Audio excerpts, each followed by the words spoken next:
¿Qué tal? Muy buenas noches, bienvenidos a Minuto 1 en la pantalla de C5N. Hoy, más que nunca, la realidad. Lo que otros no te cuentan, lo que otros no te muestran, aquí, diariamente, te lo mostramos, te lo contamos, lo debatimos y lo analizamos. Hoy, en otro día muy caliente, y no solamente por la temperatura, ¿no? Climatológicamente hablando, que ha sido un día de récord de calor en la ciudad de Buenos Aires, sino que además el dólar también estuvo caliente en la City porteña. Parece no tener freno.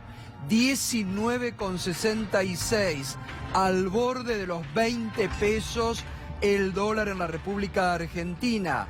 Y uno se pregunta, ¿hasta cuándo? ¿Hasta cuánto, además, va a subir?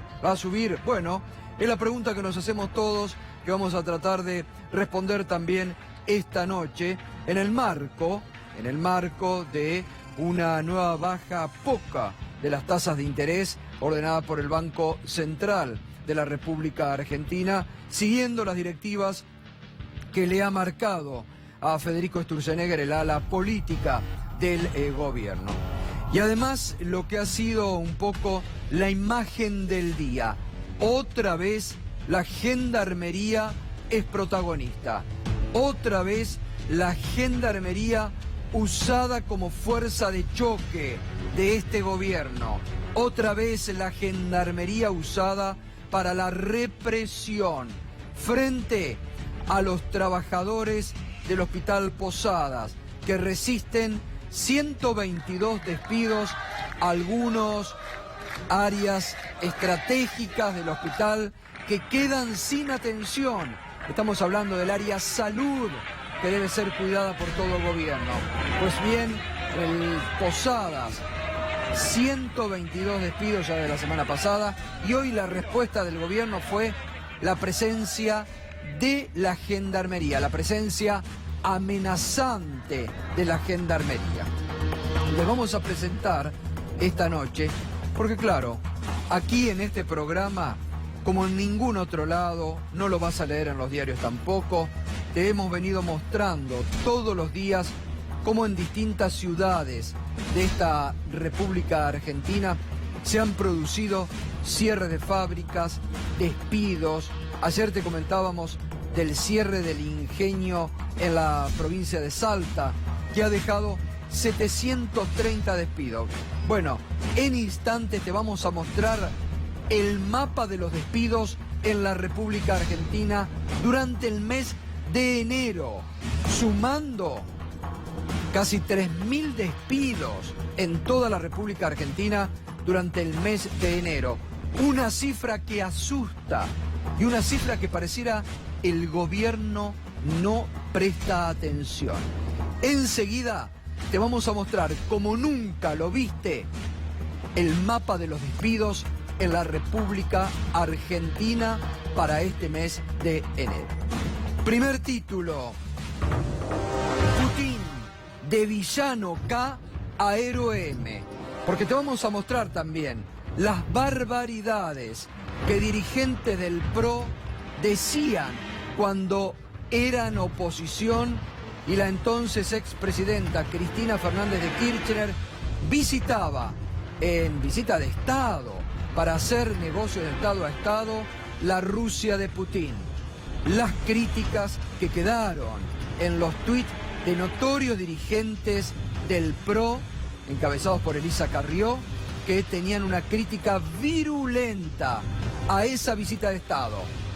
Hoy nos preguntamos qué van a decir frente a un presidente Macri que no solamente ha saludado esa visita, sino que ha hablado maravillas de Putin. Y además, ojo, nos parece muy bien que el presidente Macri vaya a Rusia, porque ya tiene un camino allanado. Lo mismo que con China. Pero fíjese cuando yo les digo, ¿no?, que los dirigentes de este país tienen que cuidar el valor de las palabras, que no hay que escupir para arriba, porque son políticas de Estado. Fíjese lo que hizo el gobierno de Cambiemos con los acuerdos de Estado que habían firmado con China, nada más ni nada menos. Si hay dirigencia y un país que hace cumplir la palabra y los acuerdos de China, Macri quiso cambiar todo, quiso dar vuelta a todo. Y los chinos le dijeron, no, momentito, señor, acá hay un Estado, la República Argentina, que ha firmado acuerdo. Y lo mismo le ha pasado con Rusia, de Putin. Sigue siendo Putin el presidente de Rusia. Hoy un hombre poderoso a nivel mundial, como lo era cuando fue Cristina Fernández de Kirchner. Y los dirigentes del PRO se burlaban y decían las peores cosas de Putin. Hoy prácticamente lo endiosan. ¿Por qué? Porque fue Macri. No, señores, políticas de Estado.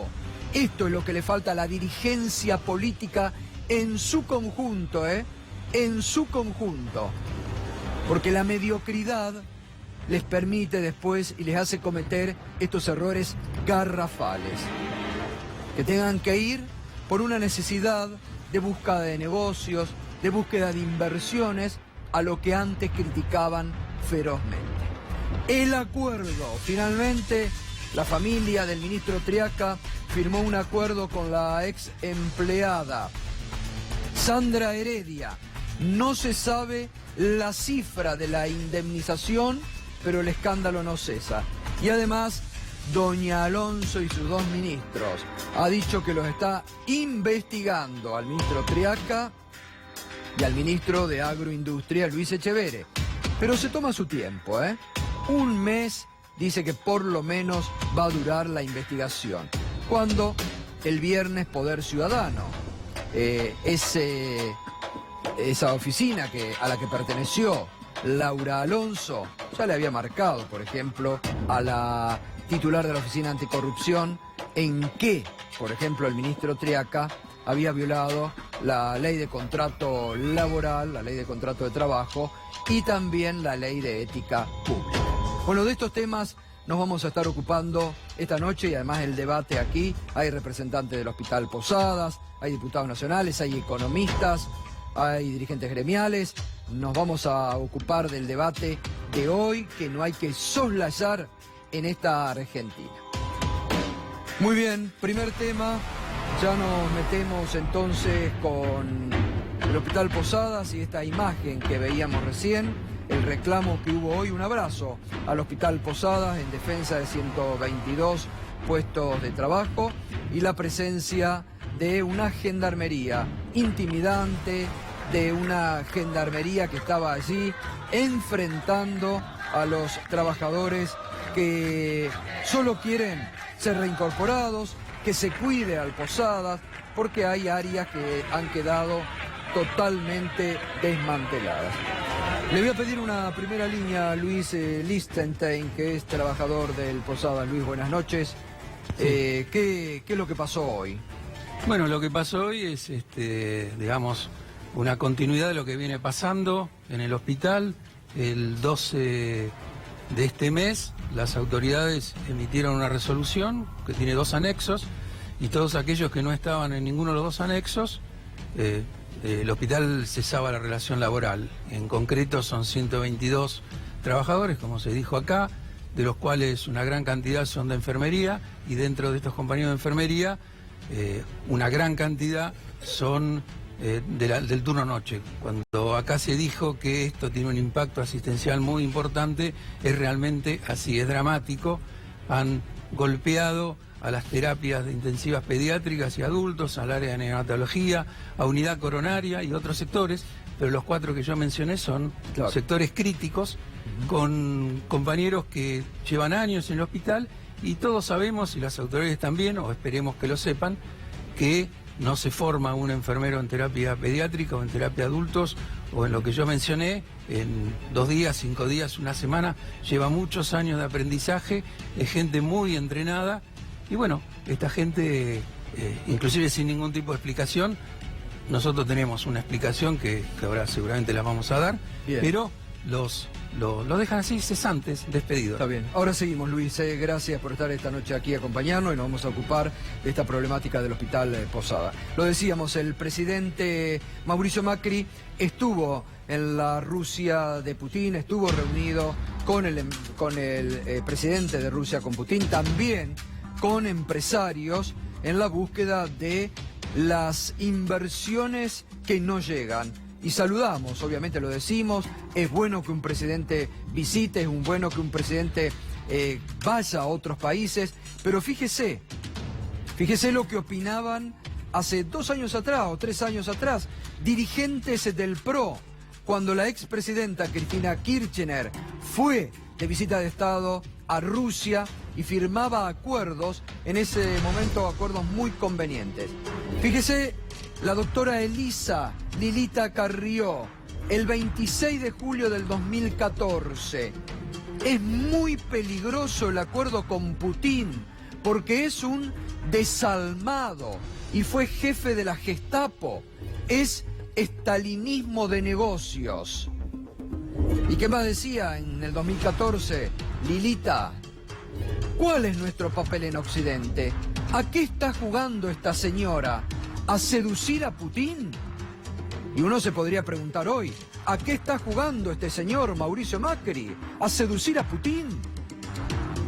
¿Y qué más dice Lilita Carrió? En el 2014, Cristina Fernández de Kirchner reivindica a Putin y dio la razón a los Kelper. Dice, creo en el principio de la autodeterminación, es la postura británica. Bueno, mezcló todo en ese momento Carrió, ¿no? Merkel es la última humanista que queda en Europa y está a punto de perder las elecciones a costa de Putin. Bueno, Merkel sigue siendo presidenta de Alemania, ¿no? Y está por formar un gobierno nuevamente y sigue en el poder. A ver, lo que decimos, nos parece muy bien que el presidente Macri vaya a Rusia y que vaya a otros países y que busque inversiones porque se necesitan en forma urgente en este país. Pero lo que no nos parece bien es las críticas de ese momento, porque quien hacía esos viajes era la expresidenta Cristina Kirchner y ahora está todo bien. Quedan muy mal parados, otra vez más, los dirigentes del PRO, que cuando estaban en la oposición criticaban cualquier acción del gobierno anterior. Y ahora ellos tienen que hacer lo mismo. Fíjese, más dirigentes del PRO que en ese momento criticaron la visita. Laura Alonso tiene una colección, hay que hacer los tweets, te condenan de Laura Alonso. Llama a Putin, se hace en pis, lo que faltaba. Tú no conoces el poder del lado oscuro, dijo Darth Vader. En eso estamos. Patricia Bullrich, Putin, igualito a los K, control de la prensa, insulto a los opositores, apriete a la justicia. Bueno, eso podría también ser ahora. Y el provocador, el diputado provocador, que en ese momento estaba buscando la banca que ahora consiguió. Fernando Iglesias, es mentira que estemos aislados del mundo. CFK se reunió la semana pasada con Putin. Nacionalismo al palo, petropolítica al palo. Qué mal parados y qué ridículos que quedan. Qué ridículos que quedan cuando ahora el presidente Mauricio Macri es el que está visitando a Putin en la Rusia y reitero, ellos quedan descolocados. Porque Macri está bien, es presidente de Argentina. Tiene que ir ahí, tiene que ir a China, tiene que ir a Estados Unidos, a otros países, en búsqueda de inversiones que se demoran. Por eso, siempre digo y les recomiendo a la dirigencia política de la Argentina, nunca hay que escupir para arriba, porque no sabes cómo te cae el escupitajo en algún momento. Bueno, vamos a esto que hemos armado hoy con la producción de Minuto 1 para mostrar este enero caliente en materia laboral. La verdad, todos los días hemos venido mostrando cómo en distintas ciudades, pueblos de la República Argentina se han producido cierre de fábricas, despidos, alarmantes realmente y muy preocupantes, ¿no? Y muy preocupantes. Vamos a ver el mapa de los despidos. Enero de despidos es el hashtag con el que podés opinar a partir de este momento, ¿eh? Bueno, en el Hospital Posadas empezaba 122 despidos, aquí muy cerca de la capital federal.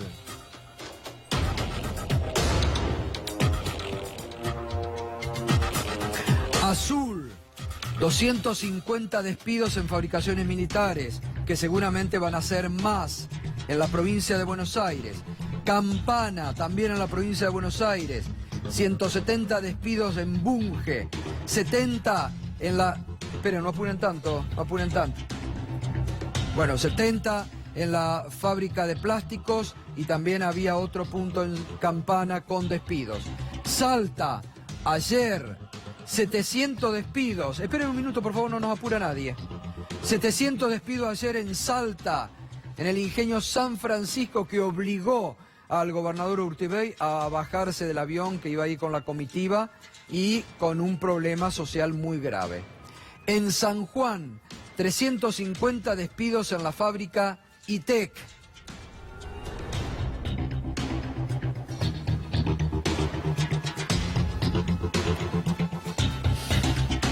Coronel Suárez, en la provincia de Buenos Aires, 190 suspensiones en la empresa de calzados DAS.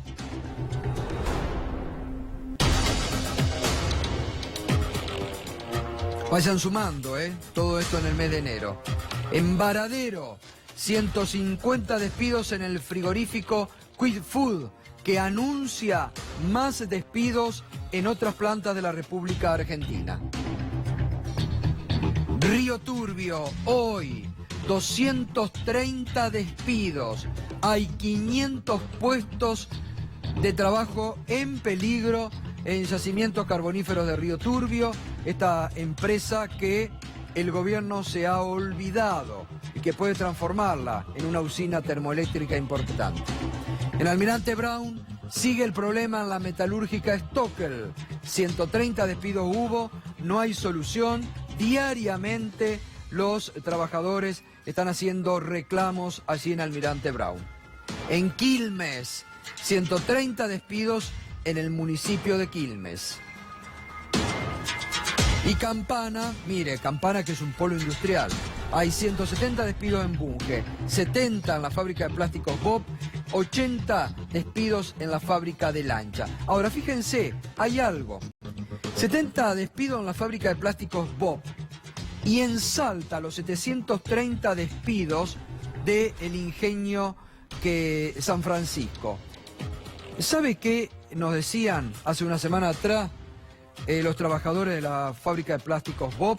Y hoy nos decía el abogado que habló en representación de los trabajadores en el ingenio de Salta, que tienen la impresión que los dueños, por ejemplo en Salta, este ingenio superavitario, estaba exportando mercadería, no tenía problema.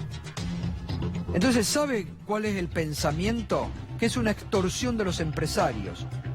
Despiden personal, contratan personal como ellos quieren e instalan y van instalando a la República Argentina una flexibilización laboral de hecho. Hoy lo denunciaban los trabajadores esta mañana cuando hablábamos en Radio 10 con ellos, y la semana pasada lo mismo nos decían los trabajadores de Campana, que tienen la impresión que despiden al personal, indemnizan como ellos quieren, algunos al 80%, y que toman nuevos trabajadores imponiendo ellos las reglas. Y se da entonces en la Argentina una flexibilización laboral de hecho. Cuidado con esto, Hay que prestar mucha atención con esto. Suman casi 3.000 los despidos en toda la República Argentina en este mapa de los despidos que hemos hecho del mes de enero solamente. Una cifra aterradora. Por eso hoy el principal problema de la Argentina sigue siendo el tema económico y el miedo que se ha instalado nuevamente entre los laburantes a ser despedidos, a perder puestos de trabajo, el miedo a la flexibilización laboral que de hecho se está dando lamentablemente en muchos lugares. Muy bien, hablando de trabajo, el ministro más cuestionado en estos momentos, el que está en la cuerda floja, el ministro de Trabajo, Jorge Triaca, finalmente ha llegado a un acuerdo, lo hizo su hermano, con Sandra Heredia, quien denunció al ministro por haberla tenido en negro y después por haberla empleado en el SOMU. Bueno, el acuerdo, no se conoce la indemnización, ¿no? Pero parte del acuerdo, lo que ha trascendido, en la ciudad de Olivo, partido Vicente López, los 19 días del mes de enero de 2018, comparecen en forma espontánea ante este Ministerio de Trabajo de la provincia de Buenos Aires. Delegación Regional San Isidro, por la parte trabajadora, la señora Sandra Viana Heredia, y por la empleadora, el señor Carlos Leonardo Triaca, hermano del ministro. La trabajadora manifiesta haber ingresado a trabajar para el empleador con fecha 12/11 del 2012, cumpliendo funciones de casera, percibiendo una compensación total mensual de 19.500 pesos. Asimismo manifiesta que con fecha 6 de enero del 2018 ha sido despedida sin causa y reclama el pago de indemnización por antigüedad, preaviso, indemnización, mes de despido, vacaciones proporcionales, SAC, sobre los rubros mencionados, SAC proporcional y días trabajados. Bueno, el empleador manifiesta que rechaza expresamente los datos de la relación laboral que invoca la trabajadora, ratificando que él ha sido su empleador y ha registrado correctamente su contrato de trabajo con fecha real de ingreso 1 de octubre del 2015. Año 2015. Categoría laboral casera, remuneración mensual 9.826,50 centavos, con asignación de vivienda y sus gastos. Este es el acuerdo que han llegado entre el ministro de Trabajo Jorge Triaca y su ex casera Sandra Heredia. Bueno, ayer le adelantábamos, la causa Odebrecht vuelve a tomar impulso en Brasil. Hay una Fiscalía de Estado que ha comenzado ya a trabajar para justamente conocer cómo Odebrecht pagó coimas en la República Argentina para el soterramiento del Sarmiento. Por ahora es una investigación que se está realizando solamente en Brasil, pero no nos olvidemos que desde noviembre del año pasado, aquí en la Argentina, están imputados por esta causa. Imputados por esta causa las siguientes personas.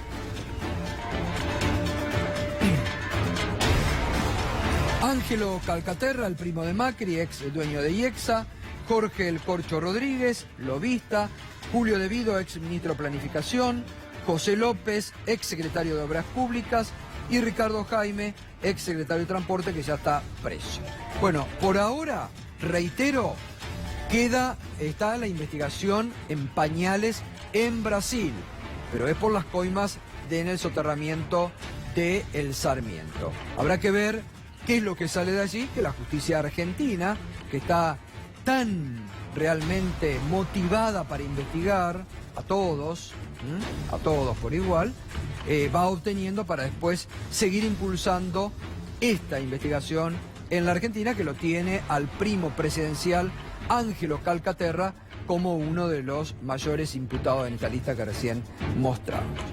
Y la titular de la Oficina Anticorrupción, Laura Alonso, hoy se refirió a las investigaciones que están haciendo en la Oficina Anticorrupción al ministro Triaca y al ministro de Agroindustria, Luis Echeverri.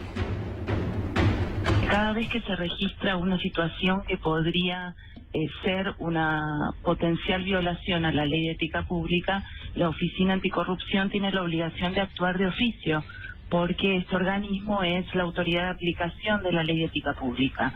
Bueno, el de Echeverri se viene trabajando desde aproximadamente unas 5 semanas y en este momento el ministro tiene el expediente completo para leerlo y hacer su descargo. Nosotros esperamos recibir el descargo del ministro porque tiene un plazo de 10 días para responder la semana que viene.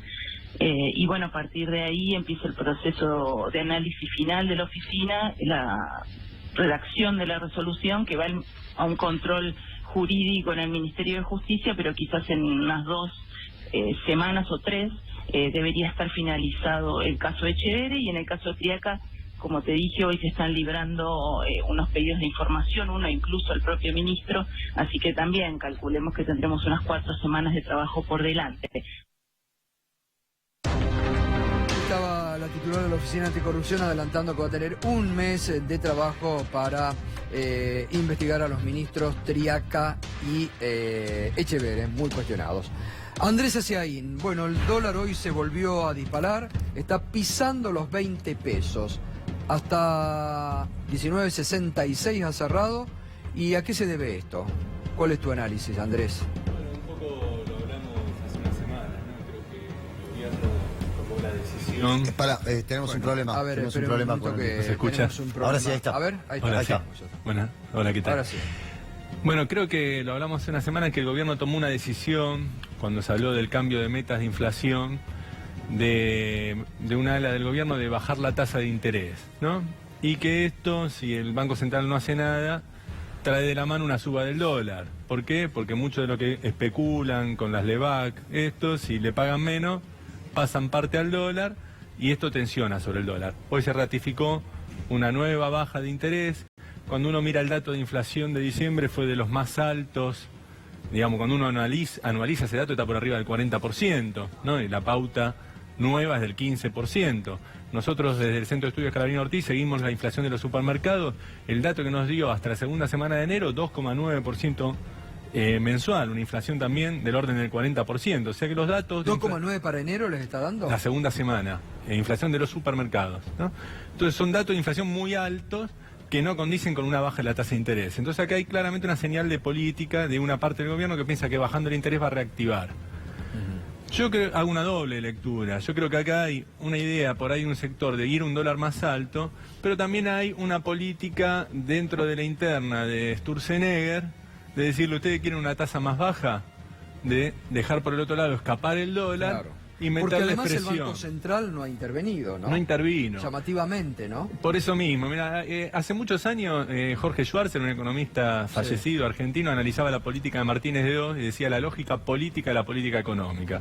Y decía, estos tipos arman un esquema especulativo donde la estabilidad de las variables se basa en la confianza en el ministro de los que vienen a especular y que tienen la venia en que este tipo le va a manejar el negocio y se lo va a garantizar.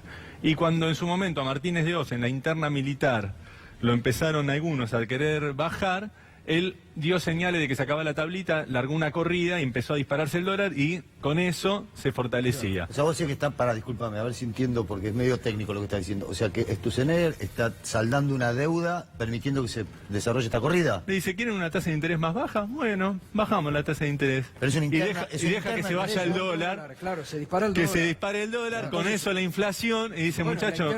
O sea, una interna, claro. Sí, pero la están saldando a costa de la gente, eso es lo extraño. Es usar la inestabilidad de un esquema puramente especulativo que fortalece ¿a quién? Al tipo que los capitales financieros dicen, este es nuestro hombre que nos garantiza una alta rentabilidad. Y cuando lo quieren mover un poquito, este dice, bueno, yo me muevo, y muestra cómo tiembla la economía cuando se mueve. Andrés, vos lo indicaba, hay una presión de los sectores exportadores que acompañaron a este gobierno para que haya una devaluación en la Argentina, porque se están quejando de que no pueden competir, que las economías regionales... Este tipo de gobierno conservador es que tiene una pata en las finanzas internacionales, en los grandes bancos extranjeros, y otra en el agro, siempre tiene una tensión, ¿no? Y la tensión es el valor del dólar. Estaba en el menemismo, estaba en la dictadura, está ahora. Dólar alto, dólar bajo, los bancos dicen, no, con la deuda y eso hacemos negocio financiero, con un dólar bajo vamos bien, y los grupos exportadores presionan por una devaluación. Esa interna está presente. Hay un grupo de economistas que tiene una idea de que el dólar alto es una forma de desarrollo, que vamos a crecer en base a las exportaciones, coinciden con ese sector exportador. Están los otros tipos más pragmáticos de la política que dicen, deja con la timba la deuda, conseguimos un dólar barato, la gente está contenta porque viaja al exterior, compra cosa electrónica importada barata, conseguimos apoyo social, vayamos por ese camino. Nosotros le decimos populismo financiero. Claro. ¿No? Bueno, esa tensión está hoy en día plasmada en esta interna que tiene... como cuestión la supuestamente de inflación, que como decíamos el otro día, en realidad no tiene que ver con la inflación, sino con la tasa de interés y el valor del dólar. Lo que sí está claro es que si se deja subir al dólar, que es una decisión oficial, porque hoy hay récord de reservas internacionales, es decir, que el Banco Central, si quiere, guiña un ojo y el dólar para, ¿no? Entonces acá hay una señal de que se está dejando subir al dólar. ¿Esto a quién afecta? A la gente, ¿está? Ya están aumentando. Si querés, yo estaba comprando una mecha para agujerear madera, la lista estaba en dólares, ¿está? De la mecha. Me la cotizaban al tipo de cambio del momento. O sea que el dólar sube de un día, en una semana para el otro, un 10%, quiere decir que a la gente ya le están aumentando un montón de rubros importados un 10%. Esto le pega después a los alimentos, porque exportamos alimentos y parte de la valorización está en dólares. Esto afecta a los más humildes. Y después Aranguren con el gobierno se encargó de garantizarle al sector energético y de hidrocarburos de que van a cobrar el precio internacional. O sea, dolarizó ese sector. Entonces, esto después de la mano viene de los aumentos de los combustibles que ya se vio la semana pasada, y mañana le pega a las tarifas de gas, a las de energía eléctrica. Total. Entonces, claramente tiene un efecto sobre la población. Totalmente.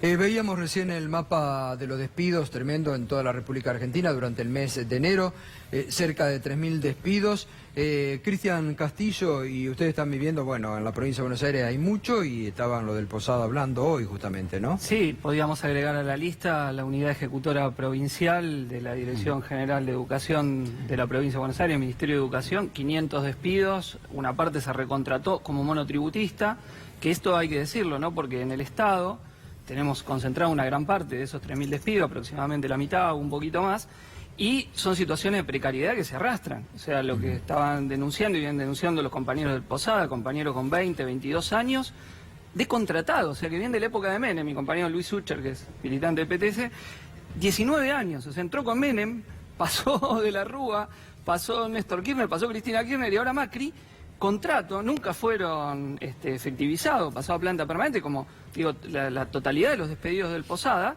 y ahora los despiden. Y estas formas de contratación precaria, en algunos casos son reemplazadas por una precarización mayor todavía, que es el monotributo, que es la previa, en realidad, bajar la dotación de personal. Lo grave es que acá no termina. O sea, hay la famosa planilla, la dotación óptima, ha llevado a que muchos trabajadores en los distintos niveles de la administración pública hayan sido recontratados hasta marzo. En marzo se prepara otra tanda, por eso la importancia de la lucha y la resistencia contra los despidos que hay hoy. Porque estos despidos se pueden frenar con la lucha, como están haciendo los trabajadores, movilizándose, peleándola, y es muy importante. Acá la CGT sacó un documento de Mar del Plata, pero no ha hecho nada. Otra vez está mirando para otro lado cuando está esta lucha, y hoy muy importante lo de las compañeras y compañeros del Posada en la movilización que hicieron. Yo a la tarde estuve con los compañeros de la TV pública que hicieron un abrazo también, al canal, denunciando los despidos en el canal de la también, ciudad, en Radio del Mundo, en otros lugares. O sea que el camino acá es pararse y no dejar pasar los despidos. Cada despido que pasen hoy es la preparación para que esto avance, digo, tanto en el sector público como en el sector privado, donde es, por el automatismo económico, si se quiere, o lo otro que vos decías muy bien, las formas de chantaje que hacen muchos empresarios que despiden a la totalidad para tomar después en otras condiciones. Diputada Carla Pitiot, ¿y esto también se inscribe en esta puja que hay en este momento entre el gobierno y los sindicalistas? Sí, yo lo escuchaba a los compañeros y la realidad es que nosotros nos parece muy bien que por lo menos la CGT se haya manifestado. El documento de la CGT me parece que reconoce un diagnóstico que, si quieren decir, se podría haber hecho antes, pero la realidad es que hay una puja del gobierno y un intento del gobierno. No hay que ser demasiado inteligente para verlo, desde que asumió el gobierno de Macri, un intento por acallar a los sindicatos, por un intento por acallar a los movimientos sociales, pero que no es ingenuo porque hay una embestida, y hay una embestida muy pro, y esta embestida tiene que ver con argumentos vinculados con un acercamiento a algunos sectores del sindicalismo, pero por el otro lado también una embestida a través de la modificación o, por ejemplo, la pretensión de una reforma laboral. Una reforma laboral que no solo la CGT, sino todos los movimientos sociales hemos dicho que no. Yo soy diputada nacional de extracción sindical. Me preocupa absolutamente ya desde el primer borrador. Con esta reforma laboral fragmentada que quiere hacer el gobierno. Pero también, a ver, yo he escuchado algunos dirigentes sindicales que hablan de que es beneficioso, una fragmentación. A ver, esto tiene que darse una discusión dentro del seno del Congreso, en la Comisión de Legislación del Trabajo, a la que yo pertenezco como diputada, por lo menos hasta diciembre, ahora no están las nuevas conformaciones, no ha trabajado en absoluto, no se ha convocado durante todo el año pasado, se ha adormecido esa comisión, y la verdad que es preocupante para quienes tenemos la necesidad de darle una respuesta vinculada con esto, con la no generación de empleos, con la precarización laboral. Los números son del INDEC, o sea, en realidad son números oficiales, los que marcan que en realidad el crecimiento es de los niveles del monotributo, que es lo que decía el compañero, los despiden y son contratados como monotributistas. Y por el otro lado, lo que ha crecido también es la informalidad en la Argentina. Claro, eso es lo preocupante. Y me parece que este doble discurso, este discurso de me acerco a los sindicatos porque quiero negociar una reforma laboral que beneficie a través de un blanqueo laboral, es mentiroso y no es neutro para los argentinos. Luis, a ver, y en el Posadas, porque estamos hablando de salud, de un hospital como el Posadas que va a una región inmensa, estos 122 despidos, digo, ¿son reemplazados o hay áreas muy sensibles para la atención al público que se pierden y no tienen reemplazo y pierde la salud y pierde la gente que se va a atender al Posadas, por ejemplo? Bueno, hay dos fenómenos concurrentes. Uno es que están designando monotributos, bueno, que monotributistas, que es un poco lo que acá se viene diciendo, sale gente, toman monotributistas que por supuesto tienen peores condiciones. ¿Pero y qué capacitación? Porque Bueno, eso también es importante, digamos. Eso no es una cuestión menor. Es esencial, esencial. Yo había comentado previamente que bueno, los compañeros que dejan de estar en terapia intensiva pediátrica, en adultos, en coronaria, tienen años de formación, años de entrenamiento, una capacitación impresionante, y los monotributistas, con la mejor intención que tengan, no pueden abordar esa cuestión ni aunque quieran. Eso es uno de los temas centrales. Y por otro lado, nuestro hospital tiene en este momento un 85% de precarización. Roberto Salvarezza, estamos viendo, por ejemplo, dentro de los despidos, así como han cerrado fabricaciones militares de Azul, que están renunciando a una empresa que había tenido en estos últimos años mucho desarrollo, Río Turbio, 230 telegramas de despido, pero se está hablando ya de 500. También ahí el gobierno cree que renuncia a lo que iba a ser a una usina termoeléctrica, ¿no? Una transformación, digo. Aparte en una zona muy estratégica, estamos muy cercanos a la frontera con Chile, ¿no? Sí, ahí hay varios aspectos que hacen a lo que ellos consideran el gasto superfluo del Estado y sus expectativas de achicar el gasto y el déficit fiscal. El caso de Fanazul es un caso emblemático que se ha ocultado muy bien. Riva, al principio, que es el interventor de fabricaciones militares, se esgrimió una serie de razones, todas ellas falsas. Sí. Dijo que el TNT era obsoleto y no se utilizaba, que no se fabricaba en Europa. Yo me he encargado de buscar que Alemania produce TNT, Polonia produce TNT, los Estados Unidos producen TNT en sus arsenales militares, porque son claves para la defensa. En Fanazul se recargan los grandes proyectiles de las Fuerzas Armadas. O sea que no es una planta sustituible por cualquier otra. Villa María no puede tomar esa función inmediatamente. Me parece que lo que se hace es, por alguna razón que debería estar en algún interés particular que tiene en ese lugar, están cerrando una fábrica que es de las más seguras y que por otro lado constituye una pieza clave en lo que es el tema de la defensa. ¿Es solo para achicar el déficit fiscal o equilibrar las cuentas, o hay un plan estratégico con esto que decíamos acá, que es reemplazar a los contratados como monotributistas? Porque eso significaría una Sí, hay varios aspectos que hacen a esta política que está llevando adelante el gobierno en el Estado. En primer lugar, la filosofía de que el Estado, cuanto más chico, mejor. Achicar el Estado. Achicar el Estado, nos sacamos de caballo y volvemos a... Esto es una mala copia de los 90, porque por lo menos en los 90 se logró bajar la inflación. Estos tipos no han dado una, no han pegado una. Y por más que yo acuerde con el tema de que Sturzenegger vaya y amenace con bajo la tasa y sube la inflación, con las tasas de Sturzenegger tampoco frenaron la inflación, frenaron con el 26%. Entonces me parece que acá toda una política de achicar el Estado, Fanazul, el Posadas, privatizar la salud, privatizar la educación.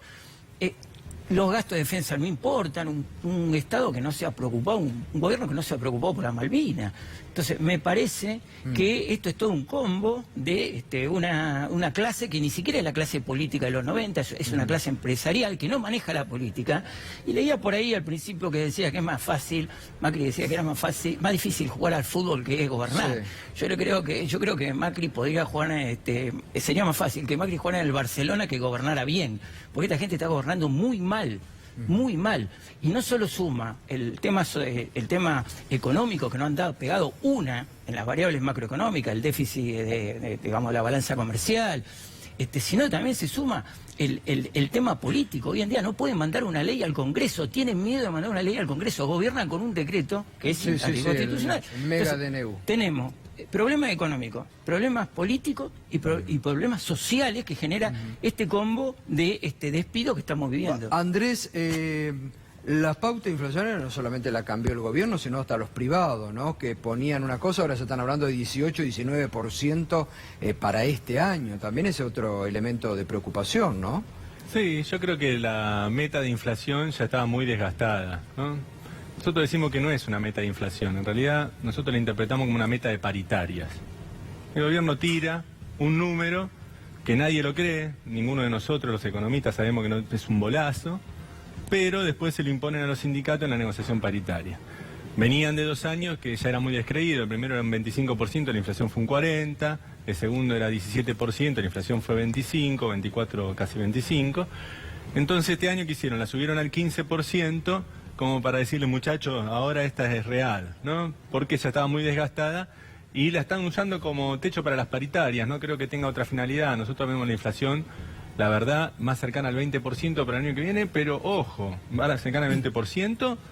Si esto no es el inicio de una devaluación que no sabemos hasta dónde llega. Claro, eso te iba a preguntar. Porque, hay una incertidumbre hasta dónde van a dejar subir el dólar, ¿no? Difícil que el dólar retroceda a los valores de noviembre o diciembre del año pasado. Eso es difícil. El tema es hasta dónde lo dejan subir. Porque si el dólar sigue subiendo, olvídate de la inflación por el 20%. O sea, las tasas de inflación que tuvimos en diciembre y la que puede parecer en enero son inflaciones del 40%. Son inflaciones 2016, no 2017. Además, el huevo y la gallina, acá aumenta el dólar y aumentan las cosas. Digo, esto por es eso mismo, y aparte el gobierno se encargó de que eso sea todavía peor porque dolarizó los combustibles, dolarizó parte de toda la trama energética. Entonces, esa idea de que no, el dólar no va a pegar en los precios porque ahora tenemos buena onda, llamamos a hoyo, hacemos meditación y se acabó. La gente ya no empieza en dólares. Eso no funciona así, la economía no funciona así. Tenés que tomar medidas, ¿no?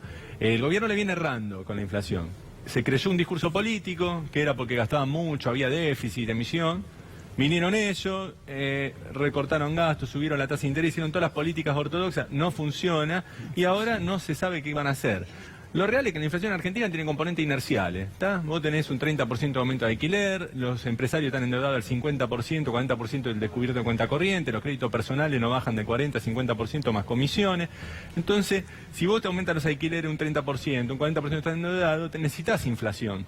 Porque si no fundís, esos empresarios fundís. Ahora, y eso no se soluciona con política monetaria, se soluciona con otro tipo de política. Ahora, en ese esquema que vos estás planteando, Andrés, que es muy interesante, entonces quiere decir que este año los sueldos van a estar por debajo de la inflación. No le van a ganar a la inflación, lamentablemente, a la Argentina. Si se cumple la meta de paritaria llamada de inflación del gobierno, sí. Pero eso ahora los sindicatos se tienen que sentar. Dependerá de los sindicatos. O sea que hay una pero negociación también en ese marco de que se va disparando, pueden hoy... Cuando hablamos de los despidos, uno ve que uno de los impulsores es el Estado. Y esto también había pasado en los 90 y comienzo con las privatizaciones, ¿no? El Estado lanza gente a la calle, lo dijo Macri con el tema de los sueldos. ¿Para qué? Para presionar sobre los que están empleados, generar una masa de desocupados que presione. La otra pata es la industria, que es uno de los sectores que le apunta, digamos, el gobierno porque la ve inviable. Bueno, se está creando el combo para tratar de después imponer esa baja de salario en las paritarias. Pero hay que ver, ¿no? Todavía, digamos, el juego hay que jugar. Yo creo una cuestión muy importante a tener en cuenta es que no es un gobierno fuerte el que está actuando. Es un gobierno que quedó muy golpeado después de la contrarreforma previsional. Hace 3 meses ganó las elecciones. Bueno, pero todo el mundo, todas las encuestas muestran la pérdida de capital político brutal que ha tenido el gobierno. Hasta los encuestadores más oficialistas registran una caída de 10 puntos en diciembre. Y de la expectativa frente a la situación económica, que solo el 26% 10% dice que va a mejorar. Entonces, creo que este dato es muy importante porque significa que cuando uno se planta, le puede parar la mano al gobierno. Entonces, cada lucha, yo creo que tiene que transformarse en una gran causa popular, la del Posada, que no puede ser solo los trabajadores del Posada, que desde ya le están luchando, las enfermeras de una forma heroica que vienen ya en conflicto, sino que tiene que ser una lucha del conjunto de la población y de todos los sectores sindicales. A veces cuando escucho hablar a algunos dirigentes siento como que lo subestiman a Macri, digamos, porque él disciplinó a los sindicatos, más o menos organizó las paritarias a su gusto. Con la oposición sacó las leyes que se le antojó durante 2 años, digamos, pues tuvo que acordar, hizo la reforma previsional, hizo la reforma tributaria. O sea, la verdad, a veces yo los escucho hablar y parece que están hablando de otro país que yo no veo. Yo quiero volver a algo que mencionaron. Le contesto a él perdón. No, mira, a ver, no se trata de subestimarlo, se trata de que yo creo que Macri, él subestimó que no hay acuerdo con el plan que está teniendo en una parte muy grande de la población. Confío en que los 23 gobernadores con los cuales acordó expresaban la sociedad. Y la sociedad lo desmintió. Salió a la calle, ganó masivamente las calles en las luchas, movilización el 14, movilización el 18, cacerolazo en la noche del 18, muy masivo en todo el país, y eso cambió la relación de fuerza. Hubo un quiebre claro. con la rebaja en los saberes jubilatorios. Está claro, eso lo marca hasta en las propias encuestas del gobierno. Ahora, Macri no puede pasar el decreto, el decretazo, si no consigue apoyo de parte de la oposición en el Congreso. Bueno, ahí vamos, ahí vamos. Eso es lo que hay que decir. Pero ahí vamos. No tiene mayoría. O sea, eso es lo que hay que ver. Claro. No hay una parte del peronismo si sale, digo, sabemos quiénes que son los responsables. mientras tanto pasa el verano, pero muy pocos medios. Yo creo que es el segundo programa al que yo vengo en enero al que se habla sobre el mega decreto 27 del 2018 de Macri. Está totalmente silenciado en todos los medios y hay que decirlo también a esto, porque es un decreto demasiado importante, no solo en su metodología, en los tiempos en los que fue firmado, sino en su contenido, para que los medios y los políticos, nosotros, los que son de la oposición y son del oficialismo, no los soslayemos tanto. Pero igual, porque Carla, me lo que parece diga el periodismo no es importante. Lo que importa es lo que digan en el Congreso, los que levanten la mano el día que haya que votar. No Digo, estamos eso es en lo el importante. Congreso. Me parece que sí el gobierno ha quedado herido. Hay un antes y un después respecto de la pseudo reforma previsional. Quedó herido, sabe que no pasa tan fácilmente las leyes por el Congreso, no tiene los consensos que cree. Primero, por supuesto, que es un gobierno sin voluntad política de diálogo. Bueno, por eso sea, ya lo dice, adelantaron, pero no lo ¿no? hace. Han adelantado y tiene un alto riesgo. que este año van a mandar pocas leyes por la experiencia que tuvieron en el mes de diciembre. Hoy presentamos, yo quiero mencionar algo, hoy presentamos una demanda en tribunales, es el expediente 41 del 2018, lo presentamos diputados nacionales del Frente Renovador. Sabemos que obviamente hay otros diputados que están de acuerdo, pero nosotros intentamos vencer esta habilitación de la feria, y es un pedido a la justicia que nosotros hubiéramos querido intentar que fuera a través del Congreso, pero no se pudo dar de esa manera, pidiendo la inconstitucionalidad de las 192 artículos de este decreto, que no solo deroga 19 leyes, hay que decirlo bien fuerte, sino que además modifica más de 140 normas. Es una barbaridad institucional, es una barbaridad institucional lo que ha hecho. Sí, yo quería aclarar que nosotros también lo presentamos, también hace unos días, y un poco responderle también la pregunta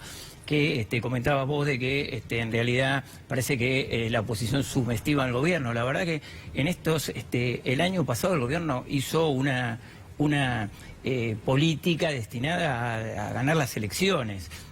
Claramente la política del gobierno, su máscara se cae ahora con las 3 reformas que largaron. Entonces, aquí es donde... Se sabía antes de las elecciones, sí, pero, lo negaban, pero todo el mundo pero lo la sabía, sociedad, pero la sociedad tiene expectativas que no son ni las tuyas, analizando políticamente, ni las nuestras. Entonces, es necesario que se vea las consecuencias de las leyes, como fue el caso de la reforma previsional, la reforma tributaria y esta laboral, que no la consiguen sacar.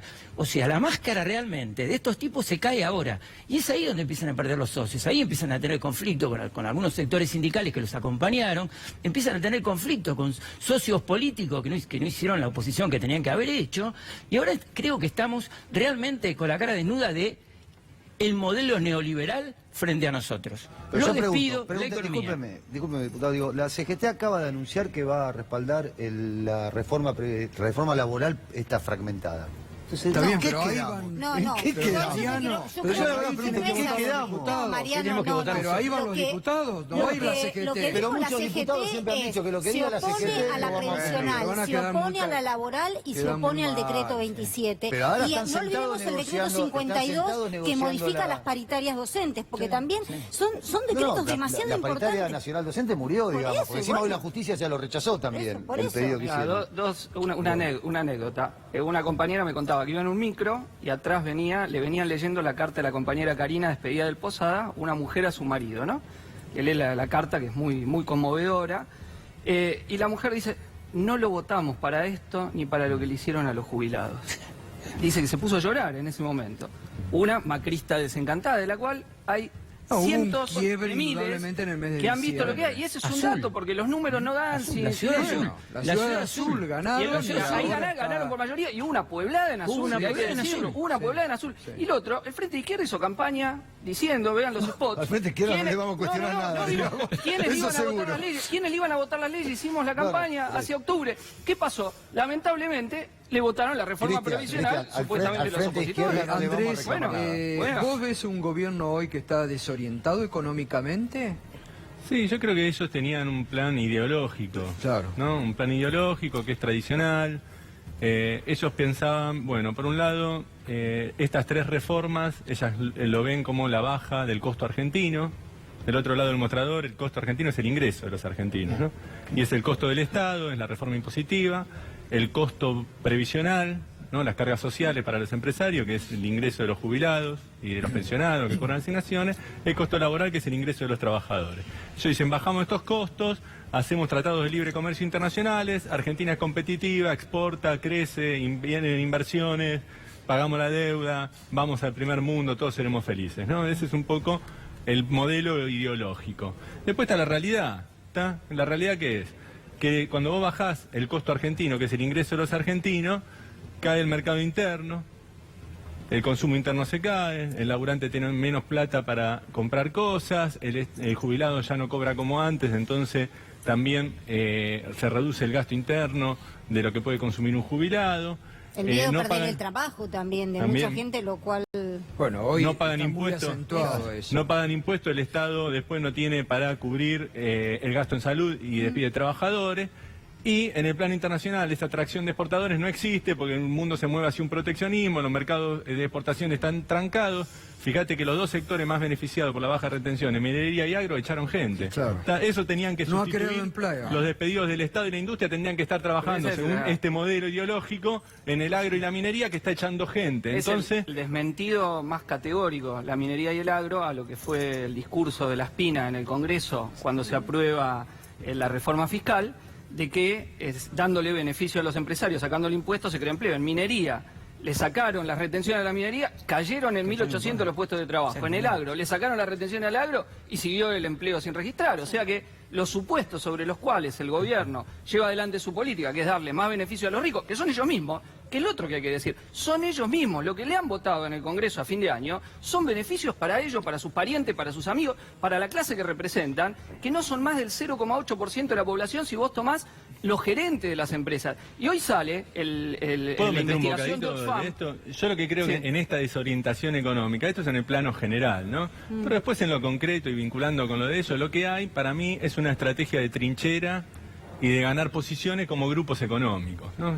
Son políticos pero también son grupos económicos. Entonces ellos dicen, sí, este modelo económico, ponele que es insustentable, que no va a crear empleo, que vamos a dejar a la Argentina hiperendeudada, que yo no creo que sea un error, sino un objetivo, porque una Argentina endeudada no tiene soberanía, no tiene decisión de mover el rumbo político, entonces si el día de mañana ellos pierden las elecciones y ganan un gobierno populista, como le dicen ellos, no va a poder hacer nada porque va a estar endeudado, atado de mano, pidiendo refinanciamiento internacional condicionado. Entonces, mientras van generando esto, ellos como grupo económico van engordando, ¿tá? El grupito de la constructora de tal creció, el grupito de medios del otro creció, el grupito que ahora está con los vuelos creció. Capitalismo de amigos. No importa tres carajos si este modelo es insustentable, si el país mañana no tiene independencia económica o no sé qué. Al contrario, les favorece a ellos. Si el día de mañana desaparece la Argentina, la dividen en 4 partes y la declaran inviable, ellos se radican, como ya tienen los capitales afuera, se declaran empresa extranjera y siguen adelante. Bueno, pero es Entonces un es un mundo. proyecto económico que muestra la decadencia de nuestra clase dominante. Pero no, No son ya ni siquiera los oligarcas de antes, los patrones de estancia. Ahora son CEOs de subsidiarias multinacionales acostumbrados a recibir órdenes, no tienen ni capacidad de autonomía de pensamiento. Por eso Sturzenegger no entiende la economía argentina, porque estudió en el exterior y le dicen bajando la tasa de interés baja la inflación. Eso en Argentina no pasa. Hay 80 años de pensamiento económico argentino diciendo que no pasa, pero no leyó uno de esos libros. Pero Andrés no es... Se formó afuera leyendo el manualcito importado porque son representantes de la decadencia de nuestra clase dominante. No es solo nuestra clase dominante, es la clase dominante mundial. Macri va a ir a Davos, donde contrasta lo que van a hablar ahí con los datos que salen publicados hoy de la ONG que estudia los niveles de desigualdad, Oxfam, el 1% más rico que concentra el 82% del total de la riqueza. Exacto. Pero la obscenidad de este sistema No, pero eso defiende sus intereses. Es brutal. Trump Bueno, podés estar en contra, puede ser una cagada para el lo que 80% quiera, de la humanidad, lo que te pero quiero eso decir, defiende sus intereses. lo que te Estos quiero tipos decir. son un Trump grupo también económico. defiende el interés del 1% de los Estados Unidos, más allá de la demagogia que haga. O sea, son gobiernos que lo que Es hacen... opinable, es opinable. Yo ¿Cómo creo es que por lo opinable? ¿Es menos la opinable que Trump no gobierna para el 1% potencia de defiende Estados sus Unidos? intereses. Vos viste, Trump tomó la misma medida... tirar el mundo abajo. No. Trump tomó la misma medida que Macri casi en simultáneo. Le bajó los impuestos a las grandes corporaciones del 33 al 21%. La misma medida en ganancias que tomaba acá el gobierno argentino... Trump tiene la economía norteamericana, que emite dólares, que puede tener un déficit externo no sé cuánto, que el mercado interno lo puede financiar a crédito, y nosotros no tenemos esa economía. Yo repito, perdón, disculpen, yo repito. Al puñado de ricos. Yo repito. Lo mismo que hace Macri. Hace 3 meses, 40% de la sociedad los votó. Sí. Y hace 3 semanas sacaron la reforma tributaria y ahora van por la ley de blanqueo laboral. Como Hay decía- muchos que van a levantar la manito. Hay que denunciar la Entonces, complicidad. yo pregunto, Hay que ¿A qué denunciar la costo sacaron la No, Un programa económico 10 días electoral después también. que terminara las sesiones extraordinarias pedidas por el propio gobierno extendió, y nosotros desde la oposición también lo dijimos, está bien, si hay que trabajar hasta el 31 de diciembre, hasta el día de Año Nuevo, nos parecía bien, porque además no habíamos tenido no tuvimos sesiones ordinarias, con lo cual el Congreso también se manejó de una manera irregular. Cuando el 31 se venció el plazo, por lo menos que fueron el trabajo parlamentario, 10 días después mete un decreto. Ahora, yo te pregunto y estoy de acuerdo con vos. Evidentemente tuvo el aval de la ciudadanía, ganaron las elecciones. Fue 42%. Ahora, 42%. ellos no 58 tienen no. ni voluntad ni quieren someterse al riesgo de que estas leyes pasen por el Congreso. ¿Por qué? Porque quedaron heridos. Y nosotros desde la oposición, y me parece que esto también es una demostración que hay que hacer un poco de pedagogía para con el macrismo o con el gobierno, que no tengan miedo a discutir, que acá no es cuestión, se ganan y se pierden las leyes, y nosotros lo hemos vivido con la reforma previsional. Sí, Bueno, pero está lo claro discutimos que y lo perdimos. está ¿Qué claro que el vamos a hacer? gobierno quiere gobernar por decreto. Sí, Está pero no clarísimo. puede. es fácil, Pero no puede. es arriesgado. Además lo han dicho. No, pero Además lo han necesita- dicho. sí, pero Fue necesita- titular del diario La Nación hace Pero 2 necesita semanas lo atrás. mismo para aprobar los ¿Ustedes se decretos acuerdan de que para Laura aprobar las Alonso leyes. hablando de los decretos de El necesidad y decreto, urgencia? si no se lo vota una parte del peronismo a favor, el decreto Bueno, cae. obvio. Exactamente. Cae. Entonces, Exactamente. el gobierno, acá Esa hay, es la porque principal está bien lo que demostración de señala él, fortaleza. está bien lo que señala él, las complicidades que hubo. Acá hubo 23 decreto de gobernadores necesidad y que urgencia firmaron no el está. pacto fiscal Bueno. y que no se los puede absolver diciendo, tienen que pagar salario. Lo que hicieron los gobernadores fue obsceno. No está Y después conformada los la senadores bicameral. y los senadores y los diputados que dieron quórum y votaron fueron en contra del mandato popular, por eso no querían hacer Totalmente. una Sí, consulta sí. popular para ver lo que pasaba con la reforma Roberto, previsional. ¿y cómo analizan lo que contábamos al inicio, ¿no? Que está bien que Macri vaya a verlo a Putin, que vaya a China, eso es función también del presidente, pero cuando fue Cristina Kirchner en el 2014, veíamos los tuits, le decían de todo, y hoy es un héroe por poco Putin. Bueno, a ver, yo aquí coincido en que esta gente, bueno, yo creo que ahí se demuestra claramente que esta gente es poco inteligente. Nadie en política hace lo que hicieron con un líder de una potencia internacional a la cual una potencia que con Argentina venía colaborando. No se puede hacer este tipo de manejo. Cuando se hace, se refleja poca inteligencia de la misma manera que en el O tal vez ministro Triaca. pensaron que nunca iban a A gobernar. ver, yo lo que me pregunto es inteligente este gobierno?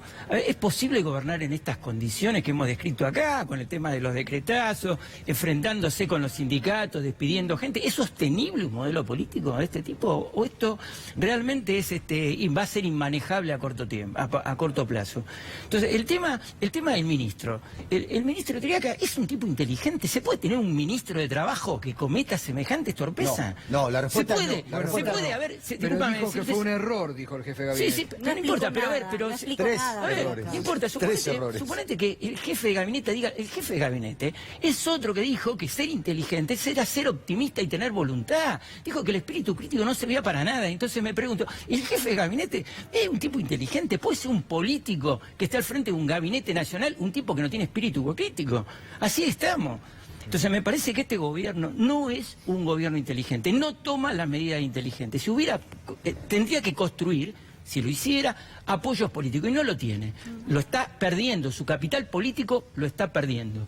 Estamos en el segundo año, estamos en pleno proceso de demostrar quiénes son, qué van a hacer, y están perdiendo el apoyo político. Me parece que no es un gobierno inteligente, es un gobierno que sabe hacer negocios, pero no es políticamente Yo creo inteligente. que no es un problema de inteligencia, sino los intereses Lo que de clase marcaba que Andrés representa. recién, ¿no? Sí, en Vienen verdad, por los negocios. En verdad, en la gira en Rusia lo que hay que ver es el anuncio concreto de qué acuerdos se llevaron. No hubo anuncios. Porque la verdad, cada vez que se va afuera y se hace una gira con la promesa que van a venir inversiones, porque ahora somos amigos del mundo, responsables, de esto, lo otro, se acabó el populismo y las inversiones no aparecen. Pero Yo hubo estaba un anuncio, anunció que dentro de 4 meses va a haber el Mundial. Digo, eso Claro, es un anuncio, por ahí fue un digamos. anuncio.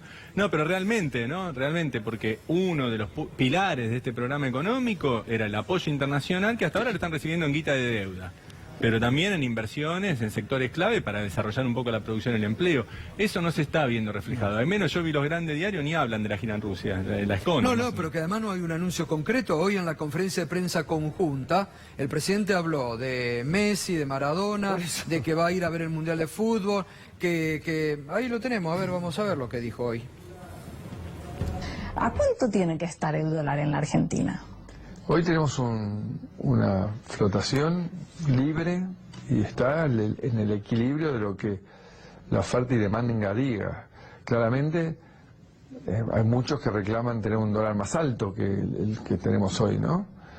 Pero la realidad es que lo fija el mercado. Pero a la medida que vaya bajando la inflación y vayamos un dígito, como espero que estemos al finales del 2019, los argentinos tal vez logremos, como le pasa a los brasileros, por ejemplo, por no ir lejos, que piensen en su moneda. Dice que podemos bajar a un dígito en el año 2019. ¿Cómo se logra? Finales del 19. Bueno, administrando con mayor seriedad.